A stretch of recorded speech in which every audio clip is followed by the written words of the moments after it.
I'm with Curtis Granderson, Kevin Long. Here we are in the batting cage, and there's the tee. You said in the tees that you didn't really love working with the tee. What do you mean?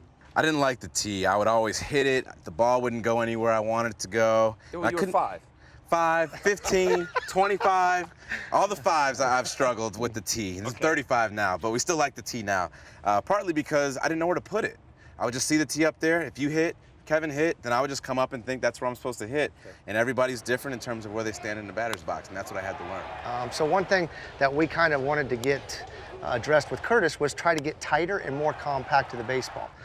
And by doing that, and one of the things that we kind of figured into the planning was if he held on with 2 hands, it would actually allow him to back up the ball a little easier. So we went with a 2-hand finish. I remember when we first started, Curtis would take a swing, he goes, oh man, I was supposed to hold on with 2 hands, and I let go. And it took us a while to kind of get that, but after, I don't know how many reps, well, it became natural. Okay, so how do we simulate that? Or what are some of the things that you would work on? So the big thing was where our hands were. I had a lot of moving parts, and the reason I was moving, I wanted to get in rhythm. We call it dancing.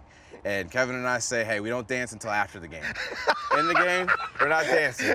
We wait till afterwards, and then we can go to the club and dance all we want to. Yeah. So I was up here dancing, trying to find rhythm. I had my hands up here. I was doing all this stuff. And as I would go, I would load back. So now my hands are here and my head is here. Then I would come forward. Then I would release with 1 hand. If everything timed right and me and the ball were dancing in rhythm, it worked out. But as we know, you're a pitcher, you quick step, you slide step, you hold, you pick it up, all these different pitches, change-ups, makes it hard for me to keep dancing in rhythm. So Kevin said, well, if you want to get to this spot, let's just start there. So we eliminated this because this is where I was getting to. He said, just start there. I said, all right. So now we went from here and we just started there, which is exactly where I've been trying to get to consistently. So now, since I'm there, whether you throw the changeup, throw the fastball, I got a better chance of being in rhythm with you more consistently. And that's how it all started. So drill part, if we could just simulate. So the first thing we did is we brought the tee into play. Okay. Curtis goes, well, I don't really like the tee, and I haven't used the tee in the past. I said, well, the ball's not going to move. I can put the tee and the contact point where I think it should be, and we can kind of start there. So the first thing we did is he kind of set up. Go ahead and get in your setup. And in order to find the perfect spot for the tee, which I felt was, about off his front knee here, we'd start in a setup, and we just slowly go to his position there and go slowly to contact. So now the next is to, hit the ball the other way, or? He's basically going to go from here. Go ahead, Grandy. Yeah, we're going to hit. It's not with the idea of going the other way, but a majority of the balls will go that way, just by the nature of where we place the ball. And that's something I had to learn, too. Everyone would say, hit the ball the other way, hit the ball the other way.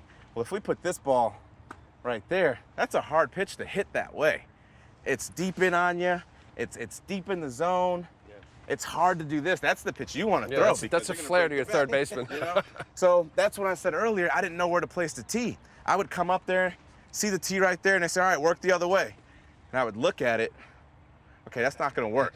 But I would try, and it just wouldn't work. So now we figured out, hey, I can move the tee. The tee's not stationary. Now we got it exactly where we want to.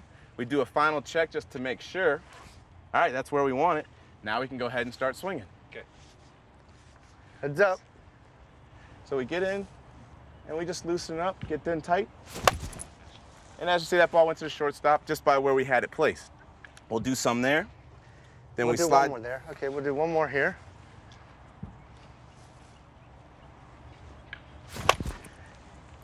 Then we do a couple more here. Boom. Line drive. Well, beautiful. I could listen to you guys all day.